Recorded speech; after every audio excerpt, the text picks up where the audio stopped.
আসসালামু আলাইকুম viewers, welcome to my new video. আশা করি আপনারা সকলেই ভালো আছেন। আল্লাহর রহমতে আমি অনেক ভালো আছি। আজকে আমি আপনাদের সাথে শেয়ার করেছি কেএফসি স্টাইলে ফ্রাইড চিকেন রেসিপি। ঘরে থাকা সাধারণ উপকরণ দিয়ে খুব সিম্পল ভাবে রেসিপিটি শেয়ার করার চেষ্টা করেছি। আশা করি এই রেসিপিটি সম্পূর্ণ ভালোভাবে ফলো করলে খুব সহজে বাসায় বসে আপনিও বানিয়ে নিতে পারবেন কেএফসি স্টাইলে crispy and juicy fried chicken recipe. আছেন যারা ফ্রাইড চিকেন করে কিন্তু ভালোভাবে ক্রিস্পিনেসটা তুলতে পারে না। প্রপারলি ক্রিস্পিনেস তোলার জন্য আমি এই ভিডিওতে কিছু ট্রিপস দেখিয়েছি। আমার দেখানোর ট্রিপসগুলো ভালোভাবে ফলো করলে যে কেউ ফ্রাইড চিকেনের ক্রিস্পিনেসটা তুলতে পারবে। ফ্রাইড চিকেন বানানোর জন্য আমি একটি বোলে নিয়ে নিয়েছি 6 পিস চিকেন। চিকেনের মধ্যে এখন মশলাগুলো দিয়ে দেব। মশলার মধ্যে আমি ব্যবহার করেছি 1.5 চা চামচ পরিমাণ জিরা গুঁড়ো, স্বাদ মতো লবণ, 1/2 চা চামচ পরিমাণ হলুদ গুঁড়ো, 2 চা চামচ পরিমাণ লাল মরিচের গুঁড়ো, 1 চা চামচ পরিমাণ কালো গোলমরিচের গুঁড়ো, 2 টেবিল চামচ পরিমাণ আদা এবং রসুন পেস্ট। আমি আদা এবং রসুনটা একসাথে পেস্ট করেছি। এখানে 1 টেবিল চামচ পরিমাণ আদা এবং 1 টেবিল চামচ পরিমাণ রসুন পেস্ট রয়েছে। এরপরে আরো দিয়েছি 1.5 চা চামচ পরিমাণ ধনিয়া গুঁড়ো, 2 চা চামচ পরিমাণ সয়া সস, 1 চা চামচ পরিমাণ ভিনেগার এবং 1 চা চামচ পরিমাণ চিনি। এই চিনি দিলে কিন্তু ফ্রাইড চিকেন খেতে মিষ্টি হবে না। অনেকেই মনে করতে পারেন এই চিনিটা দেওয়ার ফলে হয়তো ফ্রাইড চিকেন খেতে মিষ্টি হবে, কিন্তু না। এই চিনিটা দেওয়ার কারণ হচ্ছে যেহেতু ফ্রাইড চিকেনে অনেক ধরনের মশলা ব্যবহার করা হয়ে থাকে, তাই মশলার স্বাদ এবং গন্ধটাকে ব্যালেন্স করার জন্য চিনিটা দিতে হবে। সকল ধরনের মশলা দেওয়ার পরে মাংসগুলোকে ভালোভাবে ম্যারিনেট করে নিতে হবে। একটু সময় নিয়ে আলতো হাতে মাংসগুলোকে ম্যারিনেট করতে হবে যেন সবগুলো চিকেন পিসের মধ্যে মশলা ভালোভাবে যায়। মাংস ভালোভাবে ম্যারিনেট করা হলে এর মধ্যে দিয়ে দিতে হবে অল্প পরিমাণে পানি। পানি দিয়ে মাংস একেবারে তলিয়ে ফেলা যাবে না। পানির উপর থেকে যেন মাংসের পিসগুলো দেখা যায় এরকম করে পানি দিয়ে দিতে হবে। পানি দিয়ে ফ্রিজে রেখে দিতে হবে কমপক্ষে 5 ঘন্টার জন্য। ম্যারিনেট করা মাংসগুলো যত সময় ধরে ফ্রিজে রাখা যাবে ফ্রাইড চিকেন তত বেশি ভালো হবে, তবে কমপক্ষে 5 ঘন্টা রাখতেই হবে, এর কম রাখলে ভালো হবে না।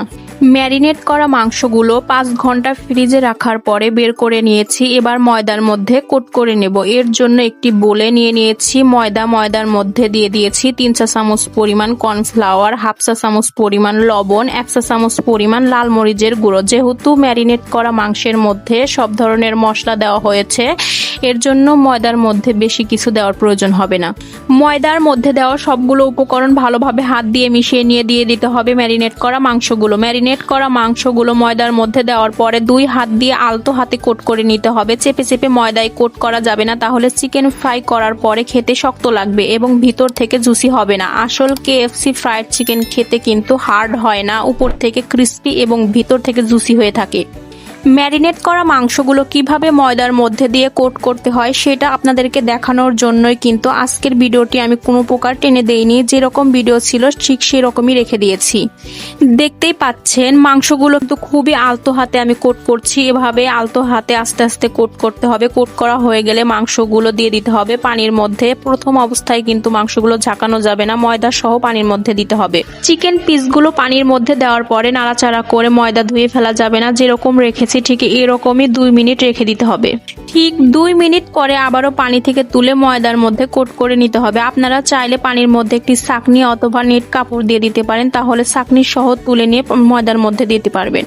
পানি থেকে তুলে নিয়ে দ্বিতীয়বার কোট করার সময়ও কিন্তু আলতো হাতে কোট করতে হবে। চেপে চেপে কোট করা যাবে না, এতে করে হার্ড হয়ে যাবে। আমি আগেও বলেছি আবারও বলছি, দ্বিতীয়বার কোট করে তারপরে হালকা করে ঝাঁকুনি দিয়ে তেলে ছেড়ে দিতে হবে।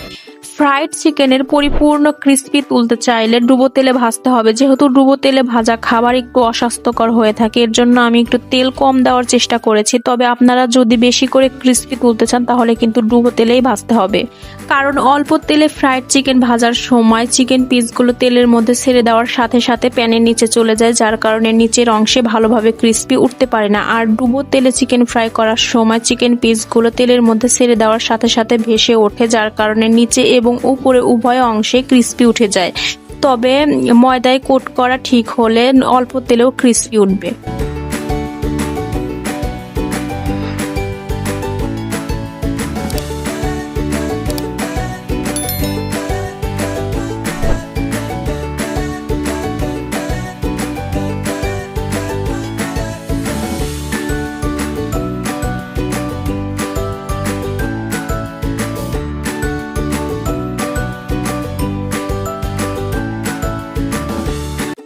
দেখতেই পাচ্ছেন অল্প তেলে ফ্রাই করার পরেও কিন্তু আমার চিকেন পিসগুলো ঠিকঠাক মতো ক্রিস্পি উঠেছে। আজকের ভিডিওটি কেমন লাগলো তা কমেন্ট করে জানাবেন, আর যদি ভালো লেগে থাকে তাহলে আমার ভিডিওতে একটি লাইক দিয়ে আমার চ্যানেলটিকে সাবস্ক্রাইব করে দিয়ে যাবেন। আজকের ভিডিও এখানেই শেষ করছি। সকলেই ভালো থাকবেন, সুস্থ থাকবেন। আসসালামু আলাইকুম।